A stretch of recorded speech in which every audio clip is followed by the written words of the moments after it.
Starting में हमें heavenly demon cult के हेवनली डीमन प्लेस को दिखाया जाता है।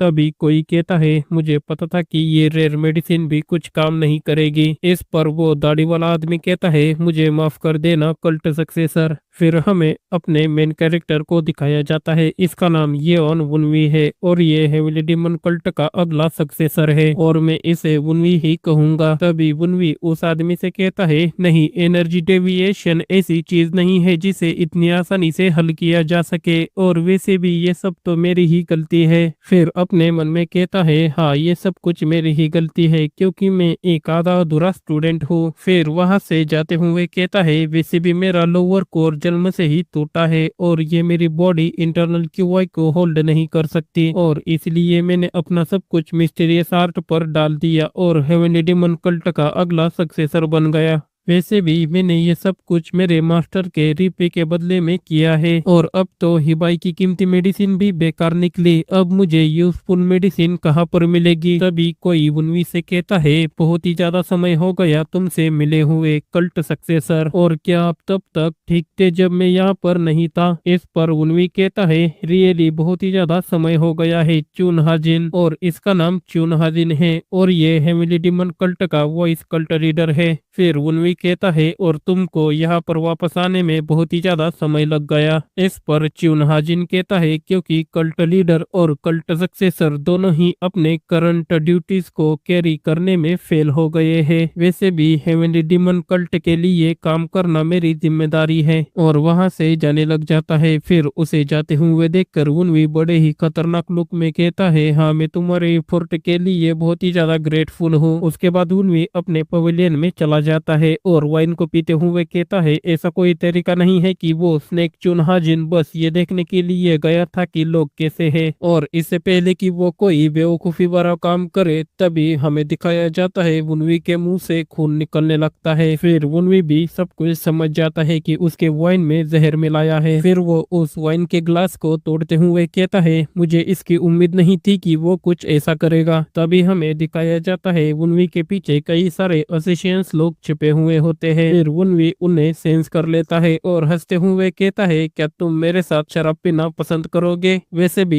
तुम लोगों ने मेरे लिए बेशकीमती शराब लाई है, लेकिन क्या तुम लोगों में इतनी हिम्मत है क्या मेरे ही घर में घुसकर मुझे मार सको। फिर वैसे भी असेशियंस भी वुनवी के ऊपर अटैक करने के लिए आगे बढ़ जाते हैं और वो जैसे ही वुनवी के करीब आते हैं हमें दिखाया जाता है वुनवी अचानक ही वहां से गायब हो जाता है। तभी वो अटैक करने वाला आदमी घबराते हुए कहता है ये तो इल्यूजन आर्ट है, लेकिन ये उसने कब सीखा। फिर वुनवी उनके पीछे आकर कहता है अगर तुम लोग मेरे ही घर में मुझे मारना चाहते हो तो तुम लोगों को काफी ज्यादा तैयारी करनी चाहिए थी। फिर वे सभी असिशियंस वुनवी की तरफ अटैक करने के लिए आगे बढ़ जाते हैं। वुनवी भी उन्हें देखकर सिर्फ अपनी मुट्ठी को बंद कर लेता है। फिर हमें दिखाया जाता है कई सारी चेन्स को जो उन सभी असिशियंस के आर पार हो चुकी थी और उन सभी असिशियंस का काम वहीं पर ही खत्म हो जाता है। तभी हमें दिखाया जाता है वुनवी के पीछे चुनहाजिन और 4-5 एल्डर्स आ जाते हैं। फिर वुनवी उन्हें सेंस करते हुए कहता है क्या तुम्हारे पास सिर्फ इतने ही असिशियंस थे, और फिर हंसते हुए कहता है क्या तुमने सोचा था कि तुम इस मामूली असिशियंस को लेकर मुझे यानी कि कल्ट सक्सेसर को हरा पाओगे। चुनहाजिन और एल्डर फिर चुनहाजिन उसे देखकर घबराते हुए अपने मन में कहता है कहा जाता है कि ये फोनिक्स पॉइजन एक पूरे हाथी को भी पिघला कर राख बना सकता है, लेकिन ये तो इस फोनिक्स पॉइजन को पीने के बाद भी हंस रहा है। ये तो एक सचमुच में मॉन्स्टर है। फिर वुनवी अपने क्यूआई को रिलीज करते हुए कहता है अगर मेरी बॉडी बेटर कंडीशन में होती तो मैं डेफिनेटली ही तुम्हारे सिर के 2 टुकड़े कर देता। उसकी बात सुनकर चुनहाजिन अपने मन में कहता है ऐसा कोई तरीका नहीं है कि मैं यहाँ पर चुपचाप खड़ा रहूं और ईसानाथ को जो मार्शल आर्ट भी नहीं सीख सकता उसे हमारा अगला कल्ट लीडर बनने दूं। और वैसे भी मेरे सुपीरियर ने मुझे ऐसा करने की परमिशन भी दी है। और फिर एल्डर से टेलीपैथी से कहता है वुनवी को चारों तरफ से घेर लो। तभी हमें दिखाया जाता है पलक झपकते ही वो एल्डर्स वुनवी को चारों तरफ से घेर लेते हैं। फिर वुनवी उन्हें देखकर कहता है हमारे एल्डर्स को डराना बहुत ही ज्यादा आसान है, और हंसते हुए कहता है मेरे जैसे किसी मामूली लड़के को पॉइजन खिलाकर उस पर ग्रुप में हमला करना ये कितनी ज्यादा शर्मनाक बात है। इस पर चुनहाजिन गुस्सा होते हुए कहता है हाँ, तुम सिर्फ ऐसे ही बोल सकते हो, और अगर तुमने अपने कल्ट सक्सेसर के रूप तूने अपना रोल पूरा किया होता तो ये इतना बड़ा नहीं होता। तभी वुनवी कहता है बकवास बंद करो, इसके पीछे कौन है। फिर उसकी बात सुनकर चुनहा जिन हिचकिचाते हुए कहता है क्या तुम किस बारे में बात कर रहे हो, और ये फैसला तो मैंने और सभी एल्डर्स ने मिलकर लिया है। तभी वुनवी कहता है ये ऑर्डर किसका है, क्या ये ब्लैक स्पिरिट मास्टर का है या फिर ये थंडर लाइटनिंग मास्टर का। लेकिन मुझे तो लगता है ये ऑर्डर शायद डिवाइन कल्ट से बाहर से आया हुआ है और आपने और एल्डर्स ने मुझे मारने के लिए अपने ही कल्ट को बेच दिया है और मास्टर की ऐसी हालत तुम्हारे ही कारण हुई है। इस पर चुनहा जिन बहुत ही ज्यादा गुस्सा होते हुए कहता है आखिरकार तुम्हारी हिम्मत कैसे हुई मेरे ऊपर ऐसा इल्जाम लगाने की, और तुरंत ही वुनवी के ऊपर अटैक करने के लिए आगे बढ़ जाता है। वुनवी उसे देखकर हंसते हुए कहता है तुम्हारा ऐसा रिस्पॉन्स मुझे सचमुच लग रहा है कि मैं सही हूँ, और अपने मन में कहता है इस बेवकूफ ने लास्ट में हमारे पीठ में चूल्हा खोफ ही दिया। तभी चुनहा जिन वुनवी के गले को पकड़कर वुनवी को दीवार में गड़ा देता है और कहता है चाहे मैं तुम्हें कितना भी नापसंद करूं, लेकिन हमने एक ही मास्टर के अंडर ट्रेनिंग ली है और तुम अभी भी हेवनली डीमन डिवाइन कल्ट के अगले सक्सेसर हो, इसलिए मैं अपने हाथों से आज तुम्हारी जान लूंगा। इस पर वुनवी हंसते हुए कहता है तुमने पहले से ही ये सब कुछ प्लान बनाया था, और क्या सचमुच तुमको इस दिखावे को बनाए रखने की जरूरत है। वैसे भी तुम्हारी बुद्धि की कमी के कारण तुम अभी भी अदर फोर्स की कठपुतली हो। फिर उसकी बात सुनकर चुनहा जिन काफी ज्यादा गुस्सा हो जाता है और चिल्लाते हुए कहता है आखिरकार तुम्हारी हिम्मत कैसे हुई, और तुमको तो मैं बहुत ही ज्यादा बुरी मौत दूंगा। और फिर अचानक ही शांत होते हुए कहता है तुम चिंता मत करो वुनवी, मैं तुम्हारे जाने के बाद इस हेवनली डीमन डिवाइन कल्ट को बहुत अच्छी तरह से संभालूंगा। इस पर वुनवी जोर जोर से हंसने लगता है और चुनहा जिन से कहता है तुमने मुझे इतने लंबे समय से देखा है लेकिन फिर भी तुम मुझे नहीं जानते, और अगर तुम मुझे मारना चाहते हो तो तुमको एक बात याद रखनी चाहिए थी। तभी चुनहा जिन कहता है हाँ जबकि अब तुम्हारा समय आ गया है तो तुम ऐसे ही बकवास बातें करोगे। तभी वो किसी चीज को देखकर काफी ज्यादा हैरान हो जाता है और कहता है ये तो डीमन ड्रैगन स्वॉर्ड है, और उस स्वॉर्ड को लेते हुए कहता है क्या तुम अपने लास्ट मोमेंट तक प्रॉब्लम पैदा करना चाहते हो। तभी उनमें अपने स्वॉर्ड को पीछे कर लेता है और स्वॉर्ड में से अपनी एनर्जी को रिलीज करने लगता है। फिर हमें दिखाया जाता है उसके एनर्जी की वजह से चुनहा जिन बहुत ही ज्यादा दूर जाकर गिर जाता है और बहुत ही ज्यादा घबराते हुए कहता है आखिरकार इसके पास ये मिस्टीरियस पावर कैसी है और क्या ये वो हो सकता है। तभी वुनवी हंसते हुए कहता है मैंने अपनी सारी मिस्टीरियस पावर इस डीमन ड्रैगन स्वॉर्ड में डाल दी है,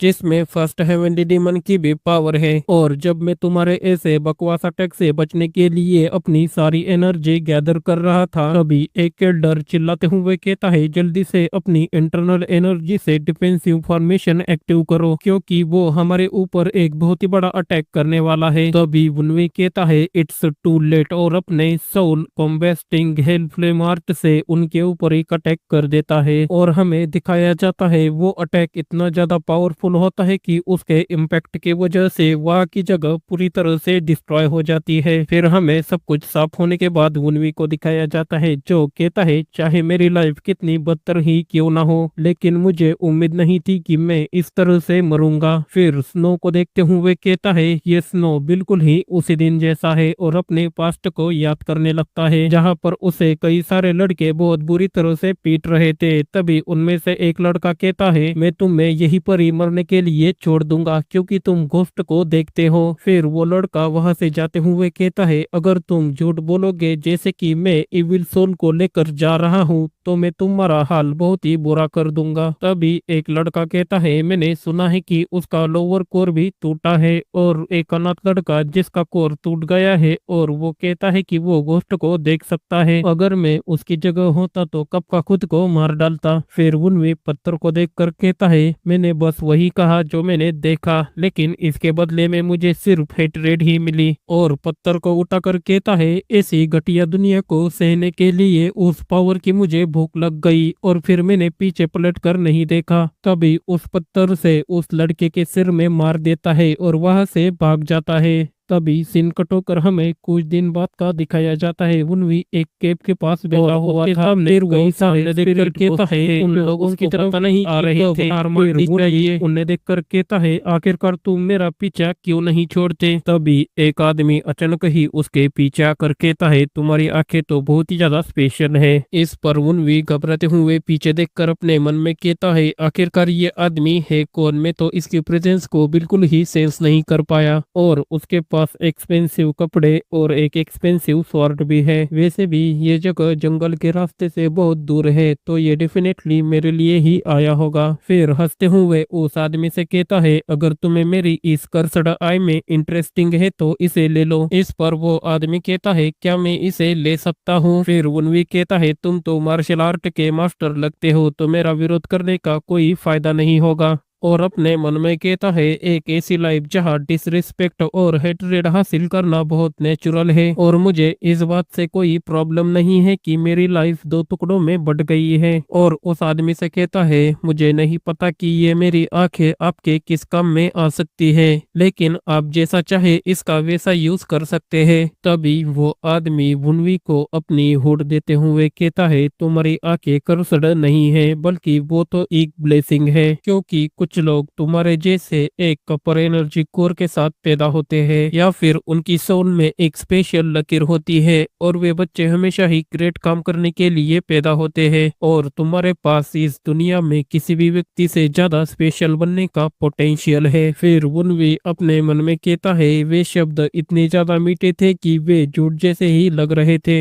लेकिन मैंने अपनी लाइफ में पहली बार एक वार्म हैंड को महसूस किया। तभी वो आदमी वनवी से कहता है क्या तुम मेरे साथ आओगे। इस पर वनवी कहता है हाँ। फिर वो आदमी कहता है तुम्हारा नाम क्या है। इस पर वनवी कहता है मेरा कोई नाम नहीं है। तभी वो आदमी कहता है यहाँ पर जब हम मिले हैं इस मोमेंट को याद रखने के लिए क्या मैं तुम्हारा नाम वनवी रख सकता हूँ। और तब से ये आदमी वनवी का मास्टर बन गया। तभी सीन प्रेजेंट में शिफ्ट होता है। वनवी कहता है मुझे इस बदतर जिंदगी पर दोबारा भरोसा करने का और एक रीजन मिल गया और उसके बाद मैं मेरे मास्टर की जितनी हेल्प कर सकता था उतनी की लेकिन मेरे इस कर्सड बॉडी के कारण ही मेरे मास्टर एनर्जी डेविएशन में चले गए। और अपने दांत पीसते हुए कहता है इसलिए यहाँ पर डेथ को एक्सेप्ट करना बहुत ही ज्यादा बदतर होगा लेकिन मेरी बॉडी अब पूरी तरह से डिस्ट्रॉय होने वाली है और मैं चाहे कुछ भी कर लूं मैं इस बॉडी को जिंदा नहीं रख सकता।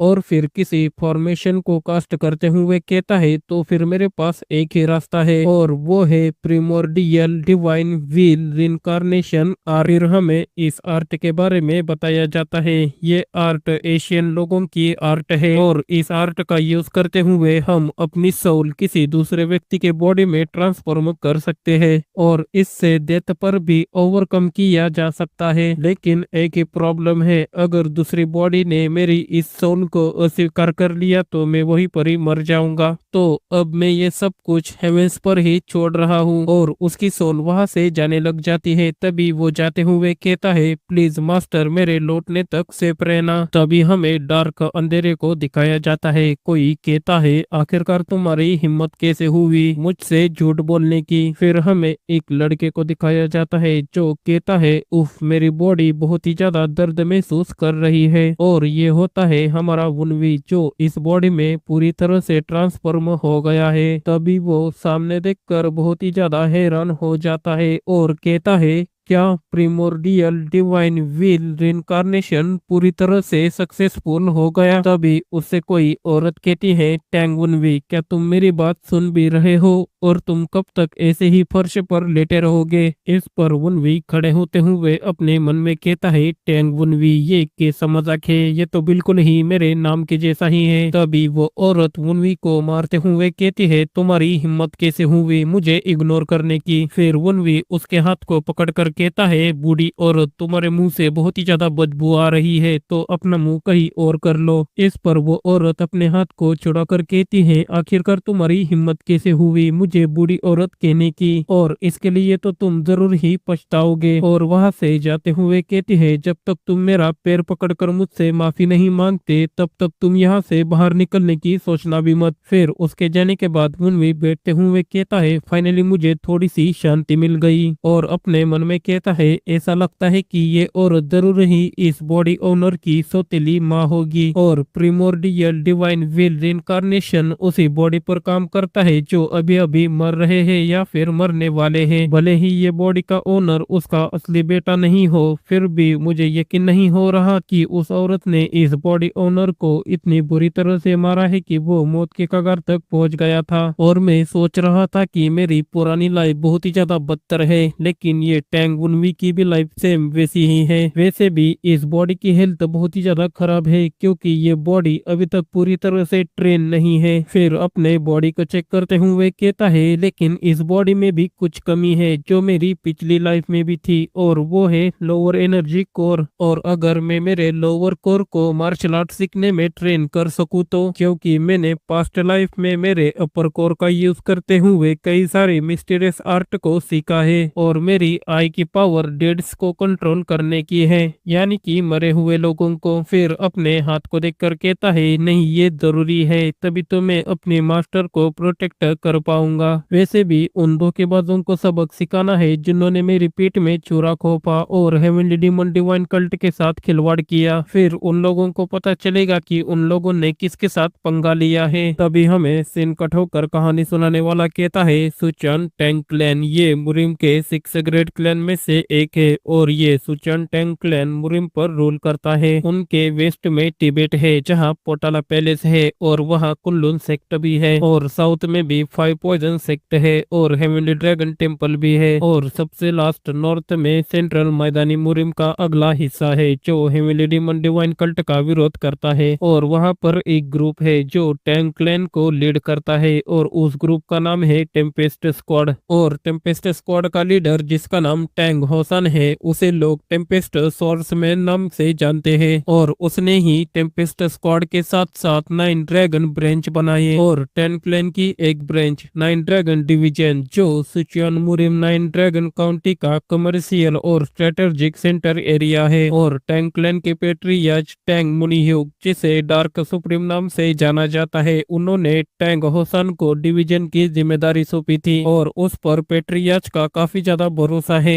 अभी टैंग होसन के 3 सक्सेसर है और नामगुंग सेनियोंग जो उनकी लीगल वाइफ है और उनके 2 बच्चे हैं। उनमें से एक है टैंग क्यूनजन जो लड़की है और दूसरा बच्चा है टैंग योचांग, और उनका तीसरा लड़का भी है जो नौकर के साथ सोने की वजह से पैदा हुआ था। ये सब उन्होंने नशे में किया था और उसका नाम है टैंग वुनवी, जिसमें अब हमारा मेन कैरेक्टर रिइंकार्नेट हुआ है। फिर हमें वुनवी को दिखाया जाता है जो टैंग वुनवी की ये सब कुछ मेमोरीज पढ़ रहा था। फिर वो अपने मन में कहता है अच्छा तो ऐसा है क्या, मैं इस क्लैन का नाजायज औलाद हूँ। तभी एक सर्वेंट चिल्लाते हुए वुनवी से कहता है तुमने ये क्या किया है। मेट्रियाज बहुत ही ज्यादा गुस्से में है और उन्होंने कहा है कि पवेलियन में जितने भी लोग हैं उन्हें खाना नहीं दिया जाएगा। फिर उसकी बात सुनकर वुनवी अपने मन में कहता है आखिर इस बॉडी ओनर की कोई रिस्पेक्ट करता भी है या फिर नहीं, क्योंकि एक सर्वेंट भी तमीज से बात नहीं कर रहा। फिर वो सर्वेंट कहता है वुनवी जल्दी से जाओ और मेट्रियाज की माफी मांगो। तभी वुनवी उस सर्वेंट को खींचकर एक थप्पड़ लगा देता है जिससे वो सर्वेंट दूर जाकर गिर जाता है। तो गाइस मैं आपको बता दूं मेट्रियाज यानी कि वही और जिसने वुनवी को पीटा था, क्योंकि पेट्रियाज की वाइफ को मेट्रियाज कहते हैं। फिर वो सर्वेंट वुनवी पर गुस्सा होते हुए कहता है ये तुम क्या कर रहे हो, और अगर तुमने और एक बार मुझे मारा तो मैं इसकी शिकायत मेट्रियाज से कर दूंगा, फिर तुम बाद में बहुत ही ज्यादा ट्रबल में फंस जाओगे। इस पर वुनवी अपनी क्यूआ एनर्जी को रिलीज करते हुए कहता है अच्छा तो ऐसा है, और उस सर्वेंट को बहुत ही ज्यादा पीट देता है। फिर थोड़ी देर बाद हमें उस सर्वेंट को दिखाया जाता है जिसकी हालत बहुत ही ज्यादा बुरी हो चुकी थी। फिर वुनवी उससे कहता है तो तुम्हारा नाम यान सैम है, तो मुझे तुम पर यकीन है कि तुम सही काम करोगे क्योंकि तुम मेरी माँ के होम टाउन के फ्रेंड हो, है ना। इस पर यान सैम कहता है हाँ बिल्कुल, क्योंकि आप और आपकी माँ ने मुझ पर दया दिखाई है और मैं इस दया को कभी नहीं भूल सकता। फिर वुनवी बड़े ही खतरनाक अंदाज में कहता है तो फिर जाओ और मैं जो चाहता हूँ उसे लेकर आओ। इस पर जांग सैम रोते हुए कहता है हाँ मैं जाऊंगा, मैं तुरंत ही जाऊंगा और इसे आपके लिए तैयार करूंगा। फिर उसके जाने के बाद वुनवी अपने हाथ को देखकर कहता है बस थोड़ी सी लड़ाई से ही मेरे हाथ कांपने लगे हैं। न केवल ये बॉडी वीक है बल्कि टैंग क्लैन में इस बॉडी ओनर का कोई एलाई भी नहीं है, और इस वीक बॉडी के साथ टैंग क्लैन में घूमना सचमुच बहुत ही ज्यादा मुश्किल है। अब बस मुझे कैसे भी करके अपने इंटरनल एनर्जी को गैदर करना होगा, उसके बाद मैं उन लोगों तुमको दिखाऊंगा कि मैं क्या कर सकता हूँ। लेकिन प्रॉब्लम ये है कि इस बॉडी में टैंक क्लैन की एनर्जी है, क्योंकि मास्टर की हेवनली डीमन 9 स्लैशेस ये एक डिमोनिक अर्थ है और मैं इसे किसी ऑर्थोडॉक्स फिक्शन की कल्टीवेशन टेक्निक पर यूज नहीं कर सकता। हालांकि हेवनली डीमन डिवाइन कल्ट के अंदर कई सारे कल्टिस्ट होंगे जो टैंक क्लैन से आए हैं और कई सालों से वे सभी वहां पर ही मौजूद है। लेकिन अगर मैं उनकी टेक्निक का यूज इस वीक बॉडी पर करूंगा तो इस बॉडी के अपर मेडियन पर बहुत ही ज्यादा दबाव पड़ेगा, क्योंकि ये बॉडी अभी तक पूरी तरह से ट्रेन नहीं है। क्योंकि मैं इसे रियलिटी से इमेजिनरी स्पेस में कॉपी करूंगा और वहां पर इसे मैनिफेस्ट करूंगा, और इसे मैनिफेस्ट करने में एक कैपेबल स्पेस चाहिए। फिर वो अपने मेमोरीज का यूज करते हुए हेवनली डीमन डिवाइन कल्ट के हजारों सालों पुराने सीक्रेट कलेक्शन को मैनिफेस्ट करता है। फिर वो किसी बुक की तरफ देखकर कहता है अच्छा है कि मेरी मेमोरीज अभी भी मेरे पास ही है, और उस बुक को लेकर कहता है ये वेनम ड्रैगन कल्टीवेशन टेक्निक है और यही मेरी करंट सिचुएशन में मेरे लिए सबसे सूटेबल कल्टीवेशन टेक्निक है। फिर वुनवी हमें इस टेक्निक के बारे में बताने लगता है। टैंक क्लैन के मार्शल ग्रुप जो पॉइजन में स्पेशलिस्ट थे, जब उनको क्लैन से बाहर निकाल दिया तब वो सभी हेवनली डीमन डिवाइन कल्ट में शामिल हो गए, और ये वही कल्टीवेशन टेक्निक है जो उनने डीमन कल्ट की पॉइजन आर्ट सीखने के लिए बनाई गई थी। फिर उन्होंने डिमोनिक आर्ट को सीखने के लिए डीमन एनर्जी के बजाय पॉइजन एनर्जी का इस्तेमाल किया, और टैंक क्लैन की cultivation technique heavenly demon divine cult की मार्शल आर्ट के प्रैक्टिस के बेस पर ही है। वैसे भी ऑर्थोडॉक्स फिक्शन के अंदर ऐसे कई सारे ग्रुप है जो पॉइजन का यूज अनोखे तरीके से करते हैं, और अगर मैं वेनम ड्रैगन कल्टीवेशन टेक्निक के जरिए डिमोनिक आर्ट का यूज करूँ तो टैंक क्लैन में कोई भी मुझ पर डाउट्स नहीं करेगा। फिर वो बैठते हुए कहता है लेकिन प्रॉब्लम ये है कि उस पॉइजन एनर्जी को अपने अंदर लेने के लिए मुझे बहुत ही दर्द से गुजरना होगा,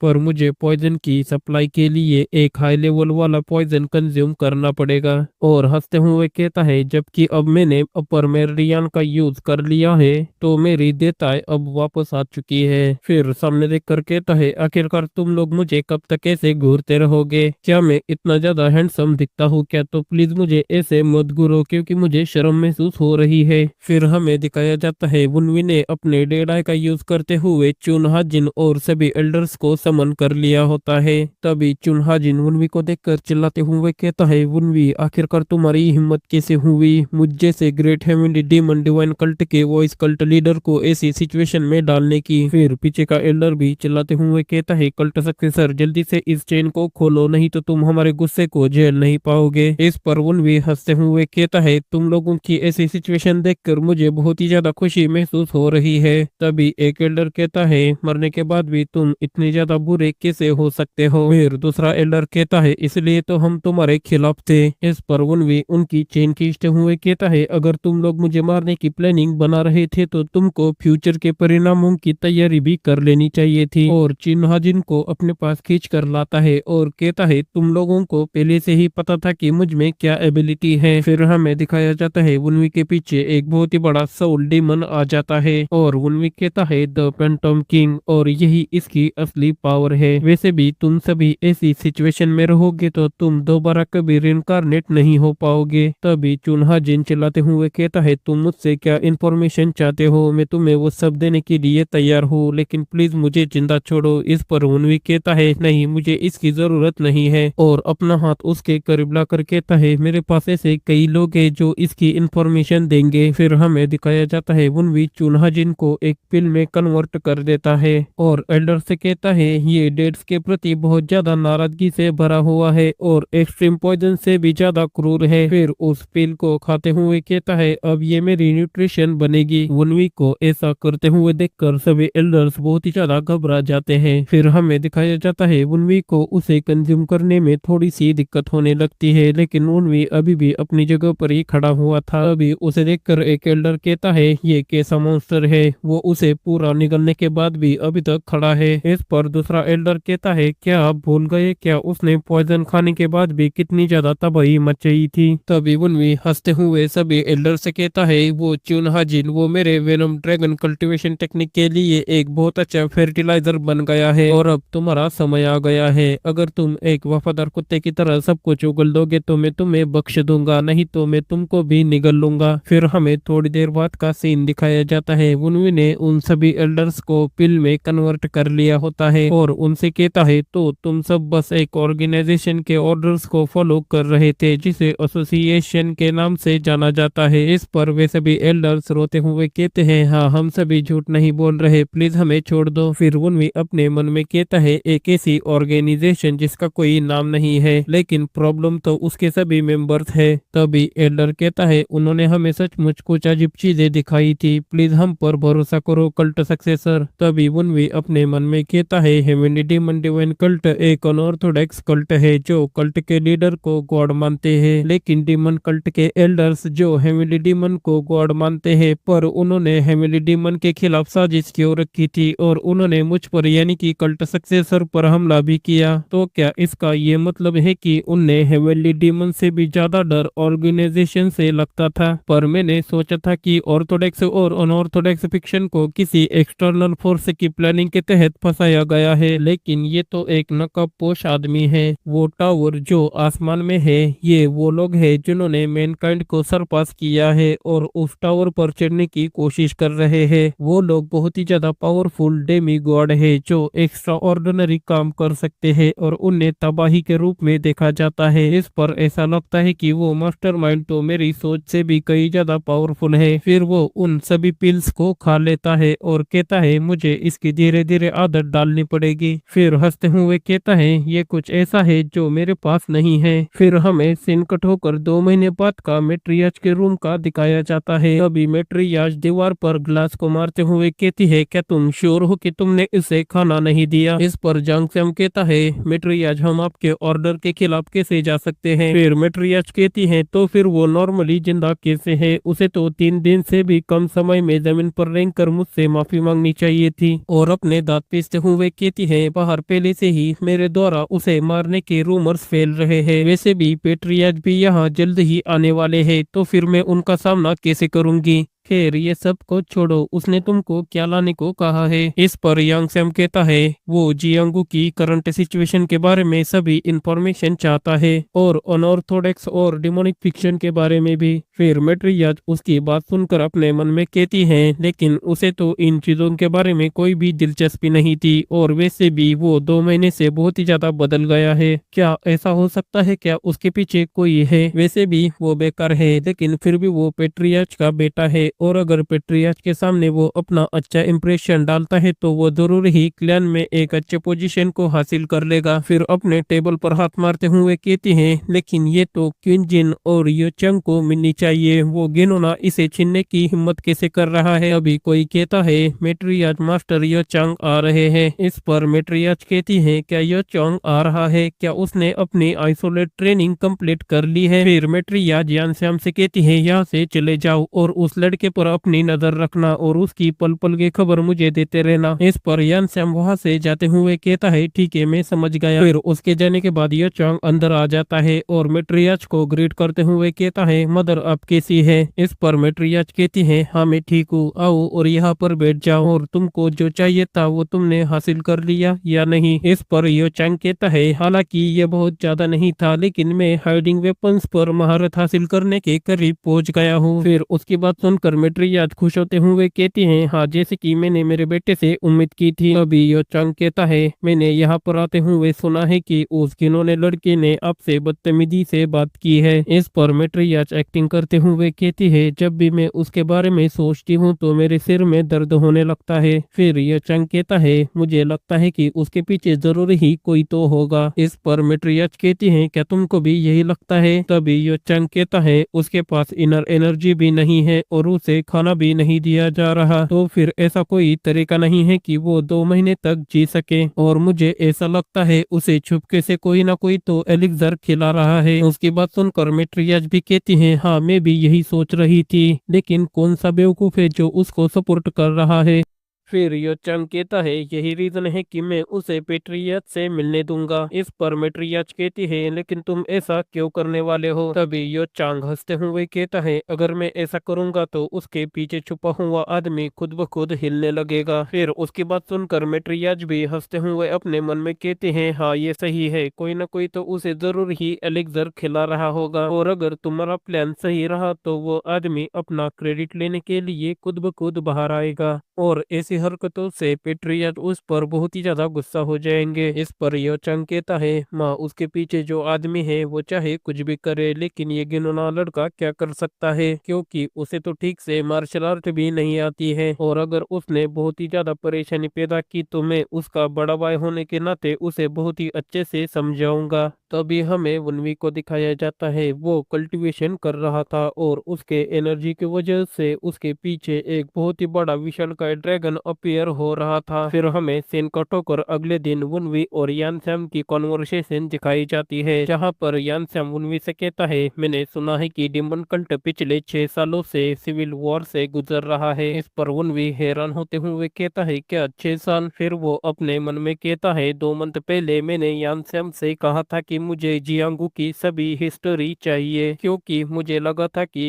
रिनकार्नेशन आर्ट का यूज करने के बाद बहुत ज्यादा समय बीत गया होगा लेकिन ये मेरी उम्मीद से भी बढ़कर था 6 साल। तभी यानसैम कहता है उस समय हेमली डीमन अचानक ही गायब हो गया पर यह सब तो डीमन कल्ट की चाल थी लेकिन हमें नहीं पता था कि हेमली डीमन कब वापस आएगा। इस पर वनवी अपने मन में कहता है आई होप कि मास्टर अभी तक जिंदा होंगे। फिर यानसैम वहां से चला जाता है। उसके जाने के बाद वनवी अपनी ट्रेनिंग करने लगता है और अपने मन में कहता है मैं तुरंत ही टीएनशू में जाना चाहता हूँ लेकिन मेरे पास पावर और इंफॉर्मेशन की कमी है और मुझे यकीन है कि वो गद्दार मास्टर को ढूंढने के लिए अपने सभी तरीके अपना रहे हैं लेकिन अगर वो उन्हें अभी तक ढूंढ नहीं पाए तो मुझे उनके इंफॉर्मेशन से भी अच्छी इंफॉर्मेशन चाहिए होगी। वैसे भी टैंक पेट्रियाच 9 ड्रैगन डिवीजन में जल्द ही विजिट करने वाले हैं। सिचुआन टैंक पेट्रियाच और दुनिया के टॉप 10 मास्टर में से एक डार्क सुप्रीम टैंग मुनह्यूक और ऐसे रूमर्स है कि डार्क सुप्रीम जल्द ही एक स्पेशल सिक्योरिटी डिवीजन इस्टेब्लिश करने वाला है और अगर मैं उस डिवीजन में शामिल हो जाऊं तो मैं टैंक क्लैन के नेटवर्क का यूज कर सकता हूं। फिर उन्हें ढूंढने के लिए चांसेस और भी ज्यादा बढ़ जाएंगे। तभी वहां पर एक कीड़ा आकर कहता है ऐसा लगता है कि आप वायलेंट टाइगर की 12 बीट को जल्द ही सक्सेसफुल कर लेंगे और ये कीड़ा उन्हीं 4 एल्डर में से एक है जो उन्वी को मारने के लिए आए थे। तभी हमें वायलेंट टाइगर 12 बीट्स टेक्निक के बारे में बताया जाता है। ये एक ऐसी एडवांस बेसिक टेक्निक है जो आवारा लोगों के बीच सिखाई जाती है और इस टेक्निक में बॉडी का यूज डेंजरस वेपन के रूप में किया जाता है। अगर कोई व्यक्ति अपने फिजिकल बॉडी को मसल ट्रेनिंग के जरिए एक्सट्रीमली उसके लिमिट्स को पुश करके स्ट्रॉन्ग बनता है तो तभी वो उस पिल को देखकर अजीब शक्ल बनाते हुए कहता है ये तो फिर से वही बिगू पिल है। इस पर एल्डर कहता है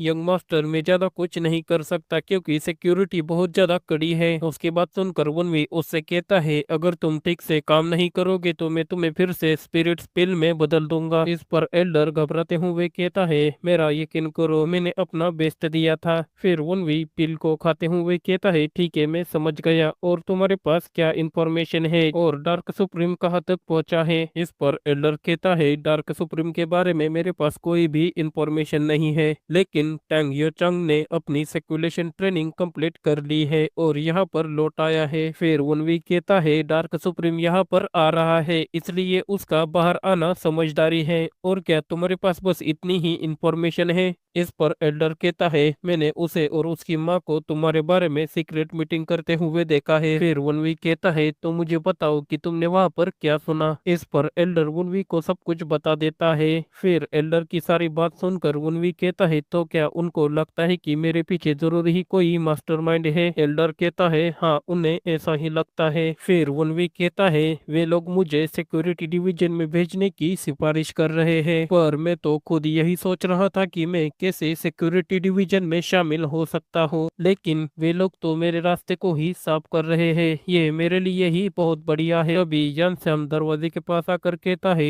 यंग मास्टर क्या मैं अंदर आ सकता हूँ। इस पर वनवी कहता है ठीक है आ जाओ। फिर यानसैम अंदर आकर वनवी के सामने सूप को रख देता है और कहता है मेट्रियाज ने आपको माफ कर दिया है और ये सूप इसलिए आपको दिया है कि आपकी एनर्जी जल्द से जल्द रिकवर हो सके। इस पर उनवी अपने मन में कहता है आखिर ये औरत कब सुधरेगी, और यानश्याम से कहता है ठीक है इसे यही छोड़ दो। फिर यानश्याम घबराते हुए कहता है वो चाहती है कि मैं इसे आपको पीते हुए देखूं। तभी उनवी उस सूप को उठाकर पीने लगता है और अपने मन में कहता है मुझे जितना पता है उसके बेस पर ये जरूर ही पागलपन का पॉइजन है, लेकिन ये मुझ पर काम नहीं करेगी क्योंकि मैंने वेनम ड्रैगन कल्टीवेशन टेक्निक पूरी तरह से सीख ली है। फिर उनवी कुछ अजीब महसूस करते हुए कहता है इसमें तो 100 साल पुराना जिंगसेंग मिक्सड फ्लावर और प्यूरिफिकेशन टेबलेट्स भी डाल दी है, और ये इतना ज्यादा कीमती एलिक्सर है कि इसे एक या दो बार लेने से ही एनर्जी रिकवर हो जाती है और इंक्रीज भी हो जाती है, लेकिन इतनी ज्यादा मात्रा में इस कॉम्बिनेशन को लेने से ब्रेन में टॉक्सिटी पैदा हो जाती है। फिर हंसते हुए कहता है खैर मुझे इसकी ही उम्मीद थी, इसमें सिनेबर पॉइजन है। तभी एल्डर चिल्लाते हुए कहता है आखिरकार उस पागल औरत की हिम्मत कैसे हुई हमारे कल्ट सक्सेसर पर जादू टोना करने की। इस पर उनवी एल्डर पर चिल्लाते हुए कहता है अपनी बकवास बंद करो और जाकर उस जादूगर का पता लगाओ। फिर एल्डर वहां से जाते हुए कहता है मुझे माफ कर दीजिए। फिर उनवी उस कटोरे को रखते हुए कहता है पॉइजन का यूज करके मुझे पागल बनाना और फिर जादू का यूज करके मुझे कठपुतली में बदलना, क्या यही उसका प्लान है? खैर मुझे ये जानने की और भी ज्यादा एक्साइटमेंट हो रही है कि उसका जादूगर और क्या क्या कर सकता है। और यानश्याम से कहता है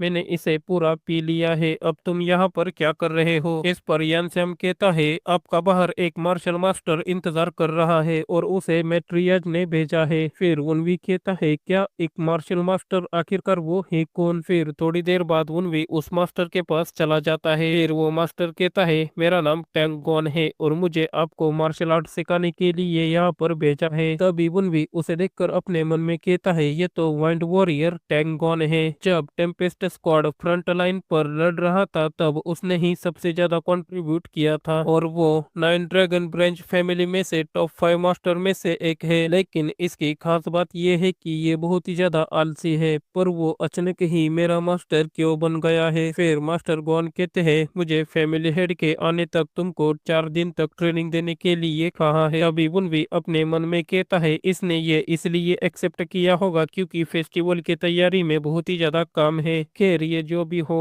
वो और सचमुच मुझे बहुत ही ज्यादा हैरान करती है क्योंकि टेंगोन जैसे मास्टर को मेरा टीचर बनाकर वो लोगों को ये जताना चाहती है कि वो अपने सौतेले बेटे की बहुत ही ज्यादा परवाह करती है और फिर मुझे जादू से कंट्रोल करके क्लैन पेट्रियाज के सामने शर्मिंदा करना चाहती है। वैसे भी मुझे लगा ही था वो जरूर कुछ न कुछ तो प्लानिंग बना रही है। फिर वो मास्टर गॉन से कहता है खैर आप मुझे क्या सिखाने वाले हो? इस पर मास्टर गॉन कहते हैं आपके लिए मैंने एक मार्शल आर्ट सेट की है। फिर उनवी कहता है क्या सेट? तभी मास्टर गॉन कहते हैं मैं इसे एक ही बार दिखाऊंगा तो इसे ध्यान से देखना। फिर हमें दिखाया जाता है मास्टर गॉन बड़ी तेजी से उनवी के चारों ओर एक शैडो की तरह घूमने लग जाते हैं। उनवी भी उसे देखकर कहता है ये तो। तभी मास्टर गॉन कहते हैं ये शैडो श्राउड स्टेप है। इस पर उनवी कहता है लेकिन ये टेक्निक तो टैंग यो चोंग यूज करता है। तभी मास्टर गॉन कहते हैं हाँ ये यंग मास्टर यो चंग ने फाउंडेशन की हुई बेस पर है। इस पर भी अपने मन में कहता है तो वो औरत अपने बेटे का कंपैरिजन मुझसे करना चाहती है और पेट्रियाच को ये दिखाना चाहती है कि कौन ज्यादा काबिल है। तभी मास्टर गॉन कहते हैं शैडो श्राउड स्टेप पॉइजन या हिडन वेपन के साथ यूज करने के लिए एकदम परफेक्ट है और मैंने जमीन पर मेरे फुटप्रिंट्स छोड़े हैं तो इसे सिर्फ फॉलो करना। फिर भी अपने मन में कहता है वो जमीन पर अपने पैरों के फुटप्रिंट्स छोड़ते हुए भी एक शैडो की तरह चल रहा है तो इसे यूं ही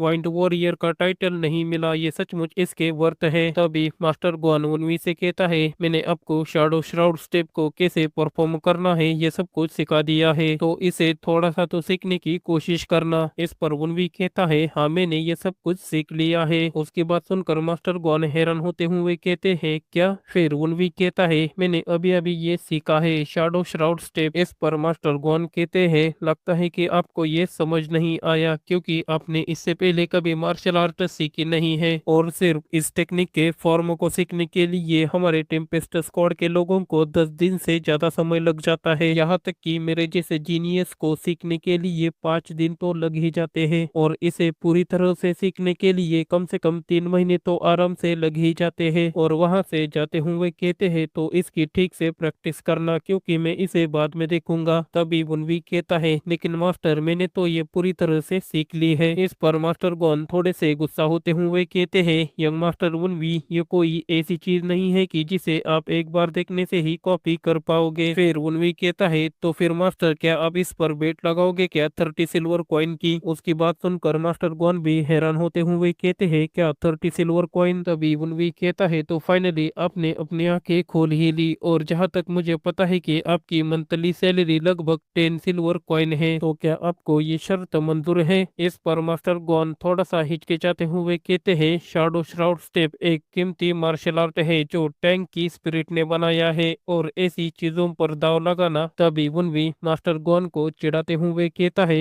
मास्टर गॉन क्या आप डर रहे हैं कि आप इस शर्त को हार जाओगे? फिर वनवी की बात सुनकर मास्टर गॉन बहुत ही ज्यादा गुस्सा हो जाते हैं। तभी हमें वनवी को दिखाया जाता है जो वहां से जाते हुए कहता है, कोई बात नहीं, मैं अपनी ट्रेनिंग खुद ही कर लूंगा। इस पर मास्टर टैंक हंसते हुए कहते हैं, क्या तुमको लगता है कि तुम बहुत ही ज्यादा इंटेलिजेंट हो? तो फिर आ जाओ। फिर वनवी कहता है, तो फिर मुझे लगता है कि आपने मेरी शर्त को एक्सेप्ट कर लिया है, अब पीछे हटने का कोई सवाल नहीं है। इस पर मास्टर गोंग कहते हैं, तो फिर चलो इसे देखते हैं। तभी वनवी शैडो श्राउड स्टेप का यूज करते हुए मास्टर के पीछे आ जाता है। फिर मास्टर भी उसे देखकर बहुत ही ज्यादा हैरान होते हुए कहते हैं, ये कैसे हो सकता है? तभी वनवी हंसते हुए उनके बटुए को दिखाते हुए कहता है, मास्टर गॉन ऐसा लगता है कि आप आज रात को पीने की प्लानिंग बना रहे थे। इस पर मास्टर गॉन हैरान होते हुए कहते हैं, ये तो इम्पॉसिबल है, उसने मुझे पता भी नहीं चलने दिया और मेरे सभी कॉइन्स भी ले ले। और चिढ़ते हुए कहते हैं, लगता है कि आपने पहले ही शैडो श्राउड स्टेप को सीख लिया था। फिर वनवी कहता है, मास्टर आप किस बारे में बात कर रहे हैं, और आपको भी पता है कि मुझे कभी मार्शल आर्ट सीखने का मौका भी नहीं मिला। फिर मास्टर अपने मन में कहते हैं, हाँ ये बात तो सही है, पर उसने केवल एक ही बार इस टेक्निक को देखा है और इसे पूरी तरह से सीख भी लिया।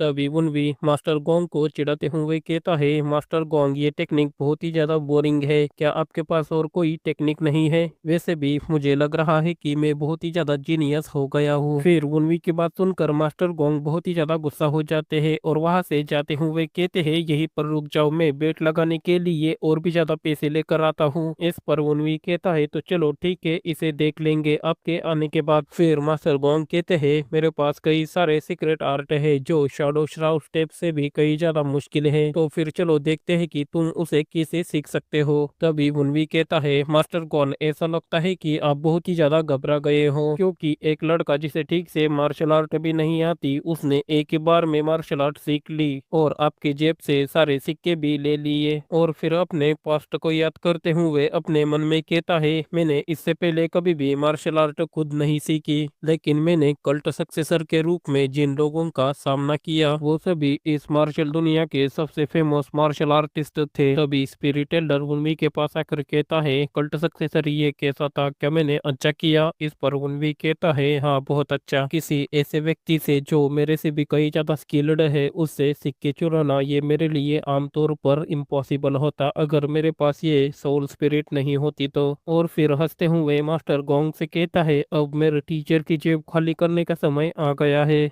इस पर मास्टर गोंग वहां से गुस्सा होते हुए चले जाते हैं। फिर तभी हमें सीन कट होकर सीधा 4 घंटे के बाद का दिखाया जाता है। वनवी मास्टर गोंग के सभी टेक्निक्स को बड़ी आसानी से सीख लेता है और मास्टर गोंग की पूरी जेब फिर से खाली कर देता है। इसे देखकर स्पिरिट एल्डर दूसरे एल्डर से कहता है, आज इसे कल्ट सक्सेसर से पंगा लेना बहुत ही ज्यादा भारी पड़ने वाला है। फिर हमें वनवी को दिखाया जाता है जो मास्टर टैंक से कहता है, और कुछ करना है क्या? इस पर मास्टर गोंग कहते हैं, नहीं, और मैं अब कुछ नहीं कर सकता, वैसे भी मैंने मेरे बैंक से बहुत सारे पैसे निकाले हैं। तभी वनवी कहता है, तो फिर एक आखिरी बेट कैसी रहेगी? इस पर मास्टर गोंग रोते हुए कहते हैं, मेरे पास और भी ज्यादा पैसे नहीं है, क्या तुमने सुना नहीं? फिर वनवी अपने सारे सिक्के दिखाते हुए कहता है, तो चलो एक मर्द की तरह सब कुछ दांव पर लगाते हैं। इस पर मास्टर गोंग कहते हैं, क्या तुम मुझे अपना स्लेव बनाना चाहते हो? वनवी कहता है, नहीं, मेरा ऐसा कोई इरादा नहीं है, बस मुझे टेम्पेस्ट डांस सीखनी है। मुझे पता है कि मैं उसे एक बार देखने से कॉपी नहीं कर सकता। इस पर मास्टर गोंग अपने क्यूआई को रिलीज करते हुए कहता है, यंग मास्टर वुनवी, बाकी मार्शल आर्ट ठीक हो सकते हैं लेकिन टेम्पेस्ट डांस टेम्पेस्ट स्क्वाड की सोल है और टेम्पेस्ट डांस पर दाव लगाना ये टेम्पेस्ट स्क्वाड की डिसरिस्पेक्ट करने के बराबर है, तो प्लीज इसके बारे में ना ही बोले तो बेहतर होगा। फिर वुनवी उसकी क्यूआई को सेंस करते हुए कहता है, वो जरूर ही एक आलसी हो सकता है लेकिन वो अभी भी टेम्पेस्ट स्क्वाड का सबसे खतरनाक वॉरियर है। और मास्टर गोंग से कहता है, क्या मेरे पास टेम्पेस्ट डांस सीखने के राइट्स नहीं है? इस पर मास्टर गोंग कहते हैं, बेशक आपके पास ये राइट्स है क्योंकि आप फैमिली ब्रांच के हेड के बेटे हो। वैसे भी मैंने इसे फर्स्ट डॉटर और थर्ड सन को भी सिखाया है, तो आपको दिखाने में कोई इशू नहीं है। तभी वुनवी भी सीरियस होते हुए कहता है, टैंग गॉन, मैं ब्लड लाइन के बारे में बात नहीं कर रहा, मैं तो ये पूछ रहा हूँ कि क्या आपकी नजरों में मैं ऐसा व्यक्ति हूँ जो टेम्पेस्ट डांस टेक्निक को सीख सकता है? वुनवी की बात सुनकर मास्टर गोंग भी हैरान होते हुए कहते हैं, आपका क्या मतलब है? फिर वुनवी चिल्लाते हुए कहता है, टेम्पेस्ट स्क्वाड के माइंड वॉरियर टैंग गॉन, क्या मैं आपके लिए ऐसा व्यक्ति हूँ जिसके पास टेम्पेस्ट बनने के लिए जरूरी स्किल है? क्या मुझे टैंग वुनवी को टेम्पेस्ट डांस सीखने के राइट्स है? तभी हमें दिखाया जाता है, वुनवी के अंदर मास्टर गोंग अपने आप को देखते हैं और अपने मन में कहते हैं, टेम्पेस्ट मिशन उस भयानक हार के बाद हम टेम्पररी हल्की हवा बन गए, हालांकि हम एक बार फिर से सच्चे टेम्पेस्ट बन गए। फिर इसी तरह 20 साल बीत गए और मैंने उस टेम्पेस्ट मिशन को अपने दिल के अंदर ही दफन कर लिया। और ये सोचना कि मैं ये शब्द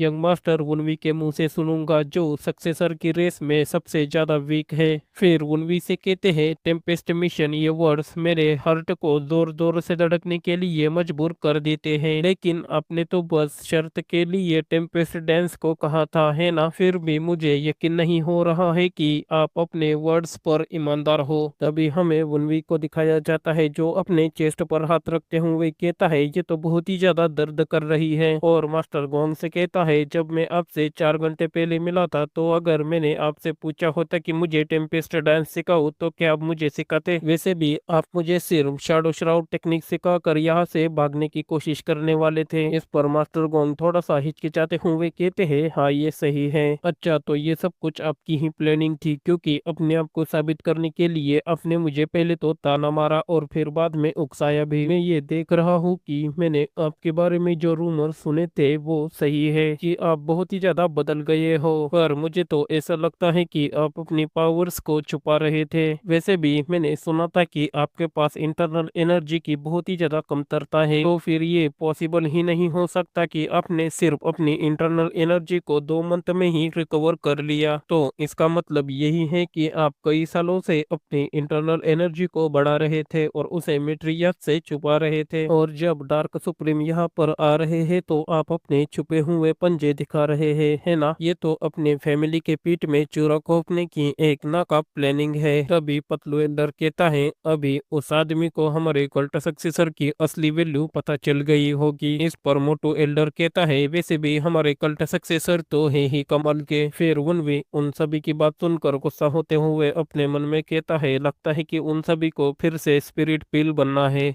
और मास्टर गोंग से कहता है, तो फिर आप मुझे सिखाने वाले हो या फिर नहीं? तभी फिर से पतलू एल्डर हंसते हुए कहता है, रेसिस्टिंग करने का कोई मतलब नहीं है, क्योंकि कोई भी कल्ट सक्सेसर के मीठे शब्दों का विरोध नहीं कर सकता। इस पर मोटू एल्डर कहता है, यही तो हमारे कल्ट सक्सेसर की खासियत है। फिर उन सभी की बात सुनकर वुनवी बहुत ही ज्यादा गुस्सा होकर उन सभी को पकड़ लेता है और कहता है, आज तो मैं तुम्हें स्पिरिट पिल बना ही दूंगा। फिर हमें मास्टर गोंग को दिखाया जाता है। वुनवी की ऐसी हरकत देखकर मास्टर गोंग को तो कुछ भी समझ नहीं आता। फिर वो वुनवी को आवाज लगा कर कहते हैं, ठीक है, मैं तुम्हें टेम्पेस्ट डांस टेक्निक सिखाऊंगा। इस पर वुनवी मास्टर गोंग को ग्रीट करते हुए कहता है, आपका बहुत बहुत शुक्रिया मुझे सिखाने के लिए। फिर मास्टर गोंग अपना स्टैंस लेकर कहते हैं, टेम्पेस्ट डांस सीखना इतना आसान नहीं है। इस पर वुनवी कहता है, तो फिर चलो शर्त को बदल देते हैं। उसकी बात सुनकर मास्टर गोंग अजीब शक्ल बनाते हुए कहते हैं, क्या फिर से शर्त? अभी वुनवी हंसते हुए कहता है, अगर मैंने आज आज टेम्पेस्ट स्क्वाड कोड सीख लिया तो आपको खाना खिलाना पड़ेगा, और अगर मैंने नहीं सीखा तो मैं आपको खाना खिलाऊंगा। मास्टर गोंग भी हंसते हुए कहते हैं, ठीक है, मुझे यकीन है कि मैं इस बार जीत जाऊंगा, तो फिर मुझे खाना खिलाने के लिए तैयार हो जाओ और इस टेक्निक को जरा ध्यान से देखो। और उस टेक्निक को परफॉर्म करने लगते हैं। फिर हमें वनवी को भी दिखाया जाता है जो उनको बहुत ही ज्यादा बारीकी से देखे जा रहा था। तभी हमें दिखाया जाता है उस टेक्निक के वजह से वहां पर एक बहुत ही बड़ा बवंडर क्रिएट हो जाता है। फिर हमें कुछ देर बाद का सीन दिखाया जाता है। मास्टर गोम की हालत बहुत ही ज्यादा खराब हो चुकी थी क्योंकि वनवी शर्त जीत चुका था और उसने बहुत ही ज्यादा खाना खा लिया था, और अभी भी वनवी खाना खा ही जा रहा था। उसे देखकर मास्टर गोंग अपने मन में कहते हैं, मैंने कभी सोचा नहीं था कि यंग मास्टर वनवी इतना ज्यादा ग्रेट होंगे, लेकिन ये हमारे लिए ही बहुत ज्यादा अच्छा है। तभी एक वेटर आकर कहता है, मास्टर गोंग क्या आपको कुछ चाहिए? इस पर मास्टर गोंग कहते हैं, मुझे जल्द से जल्द वाइन ला कर दो।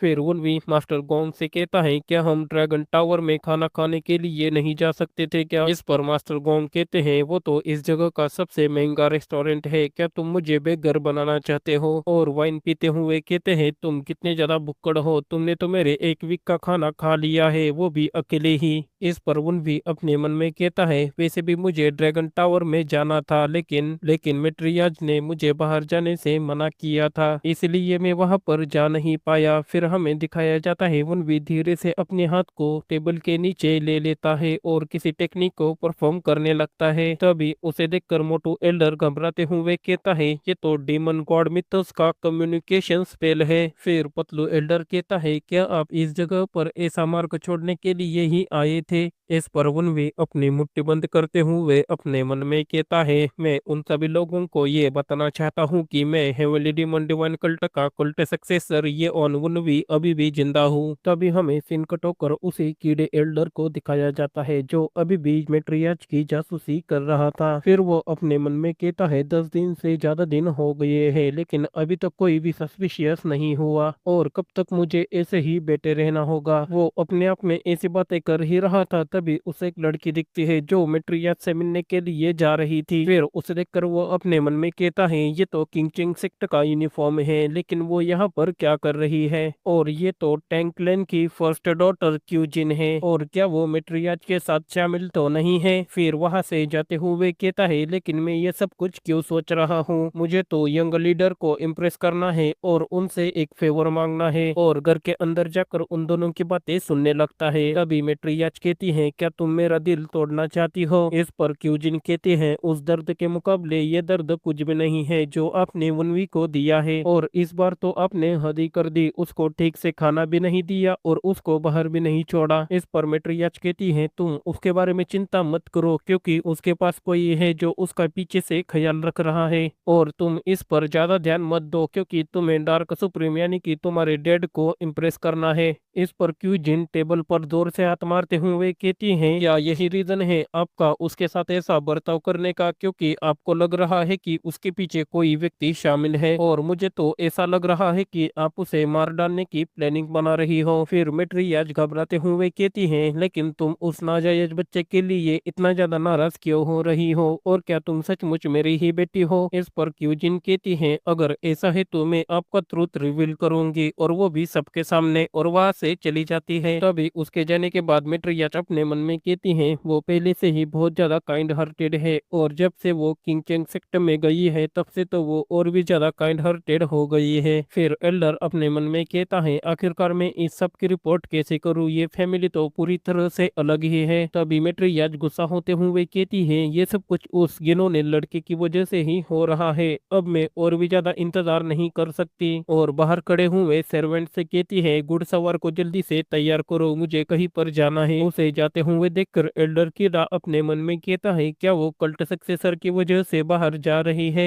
और उसका पीछा करते हुए कहता है, मुझे तो ऐसा लग रहा है कि वो जरूर ही मैजिशियन से मिलने जा रही है। तभी सीन कट होकर हमें वनवी और मास्टर गोंग को दिखाया जाता है। मास्टर गोंग वनवी की ट्रेनिंग ले रहे थे। फिर वनवी अपने मन में कहता है, 10 दिन से ज्यादा समय बीत गया है लेकिन उस कीड़े ने मुझे अभी तक कोई भी रिपोर्ट नहीं दी है, आखिरकार वो कहाँ पर है? यहाँ तक कि नाइन ड्रैगन काउंटी में भी डेमन गॉड मिथस के जरिए कोई ना कोई तो कनेक्शन होना चाहिए था। मुझे तो ऐसा लग रहा है या तो वे लोग बच्चे हैं या फिर वो किसी रेस्ट्रिक्शन के कारण काम नहीं कर रहे। ये सिचुएशन तो किसी भी तरह से अच्छी नहीं है, इसलिए अगर मैं जल्दी नहीं करूंगा और स्ट्रॉन्ग नहीं बनूंगा तो तभी मास्टर गोंग कहते हैं बहुत बढ़िया, तुम तो वेपन चलाने में भी बहुत ही ज्यादा अच्छे हो। इस पर उन भी कहता है क्या आप अभी भी नाराज है? फिर उसकी बात सुनकर मास्टर गोंग कहते हैं तुम तो एक टैंक क्लैन के लड़के हो, तुम्हें तो पहले स्टेल्थ टेक्निक और पॉइजन टेक्निक सीखनी चाहिए, लेकिन तुम उसके बजाय स्पीयर का इस्तेमाल करना सीख रहे हो। अगर तुमको ऐसा ही करना था तो तुमने टेम्पेस्ट डांस को क्यों सीखा? उनकी बात सुनकर वन भी अपने मन में कहता है टैंक क्लैन के लोग तो सिर्फ अपनी एक ही बात पर अड़े हुए हैं, वैसे भी ये फ्लावर स्टॉप टेक्निक एक टैंक टेक्निक ही है और यही रीजन है कि इसकी मूवमेंट स्पीड इतनी खराब हो गई है। इस पर मास्टर गोन हैरान होते हुए कहते हैं क्या तुमने इसे नोटिस कर लिया?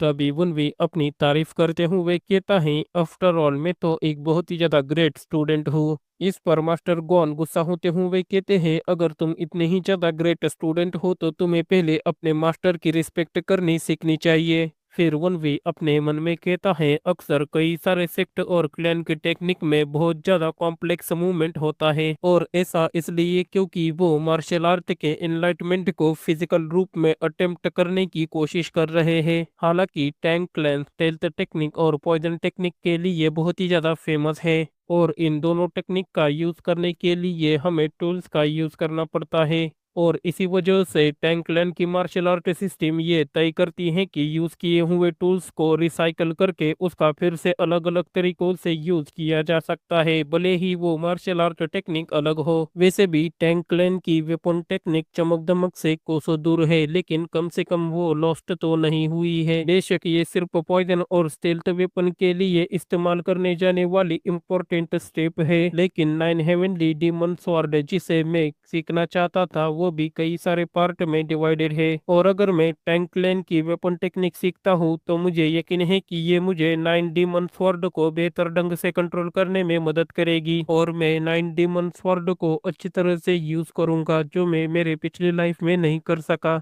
और हंसते हुए कहता है वैसे मुझे बुरा तो लग रहा है लेकिन मैं पॉइजन टेक्निक और स्टेल्थ वेपन टेक्निक को बाद में भी सीख सकता हूँ। उसकी ऐसी हरकतें देखकर मास्टर गोंग कहते हैं आखिर तुम क्या प्लानिंग बना रहे हो? इस पर वनवी कहता है नहीं नहीं कुछ भी नहीं। तभी मास्टर गोंग कहते हैं वैसे भी मिस क्यूजिन यहाँ पर आई है। इस पर वनवी उसकी यादों को याद करते हुए कहता है tank cuisine nine dragon division में एकमात्र ऐसी व्यक्ति है जो टैंग वनवी को फैमिली की तरह मानती है और टैंग वनवी भी उसे अपनी फैमिली की तरह ही मानता था। और जब मैं टैंग वनवी के बॉडी में आया तो मुझे कई सारे लेटर्स मिले जो उसने भेजे थे और उन सभी लेटर्स में बस वनवी के लिए चिंता थी। मैं तो बस यही कामना करता हूँ कि टैंग क्यूजिन टैंग वनवी के साथ ऐसे ही अच्छे रिलेशनशिप बनाए रखे क्योंकि मैं अब से उसकी माँ को अपना दुश्मन बनाने वाला हूँ और अगर मैंने ऐसा किया तो क्या वो मेरी साइड भी ले पाएगी? तभी मास्टर गोंग कहते हैं मिस क्यूजिन पहले एल्डर से मिलने के लिए जाएगी, इसलिए मुझे लगता है कि वो अब से कल मिलने आएगी। इस पर उनवी कहता है ठीक है और हंसते हुए कहता है तो बेहतर होगा कि मैं इसे जल्दी करूँ इससे पहले कि वो यहाँ पर आ जाए। फिर मास्टर गोंग कहते हैं क्या आप आज से ही शुरुआत करना चाहते हो वो चीज को जिसका जिक्र आपने पिछली बार किया था? इस पर वनवी एक डेविलिश स्माइल देते हुए कहता है हाँ मैंने इसे पहले ही शुरू कर दिया है। तभी हमें सीन कट होकर यंग मास्टर योचंग के पवेलियन का दिखाया जाता है। फिर यंग मास्टर योचंग उसके सामने खड़े हुए आदमी से कहता है तो तुम 10 दिन तक बिना चुके उसी नुस्खे पर टिके रहे हो है ना? इस पर वो आदमी कहता है हाँ। फिर यंग मास्टर योचंग उसे सिक्के देते हुए कहता है बहुत बढ़िया मुयोंग। तभी मुयोंग वहां से जाते हुए कहता है क्या मैं उससे छुटकारा पालू? इस पर यंग मास्टर योचंग कहता है ठीक है और हंसते हुए कहता है उसने तो 10 दिन पहले ही पॉइजन लिया है और अब तक तो वो पॉइजन उसकी बॉडी में पूरी तरह से फैल गया होगा और भले ही उसे अब इसका एहसास हो जाए लेकिन अब बहुत ही ज्यादा देर हो चुकी है और डार्क सुप्रीम के आने तक वो ठीक भी नहीं हो सकता। ऐसा लगता है कि टैंग गोंग उसे सिखाने के लिए बहुत ही ज्यादा कोशिश कर रहा है।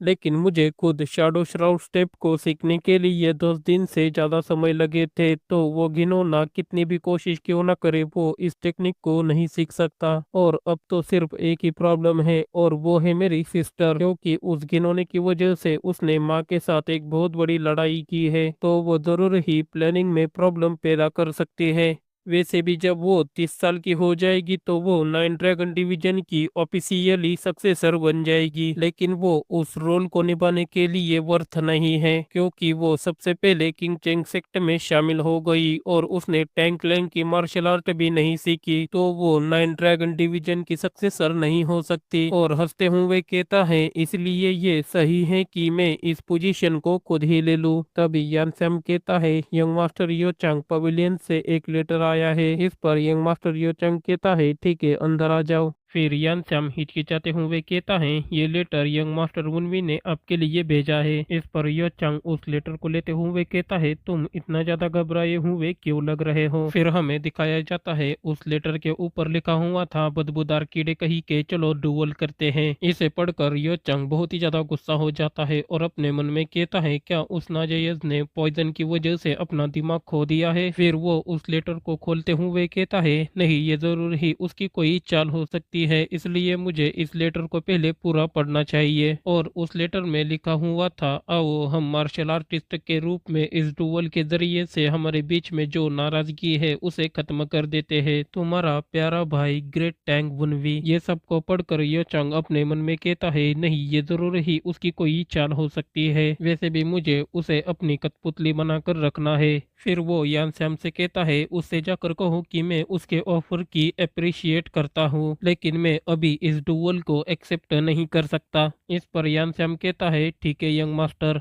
तभी हमें सीन कट होकर 2 घंटे बाद का दिखाया जाता है। मुनवी ने मास्टर यो चंग को और एक लेटर भेजा हुआ था और उसमें लिखा हुआ था, कायर कही के।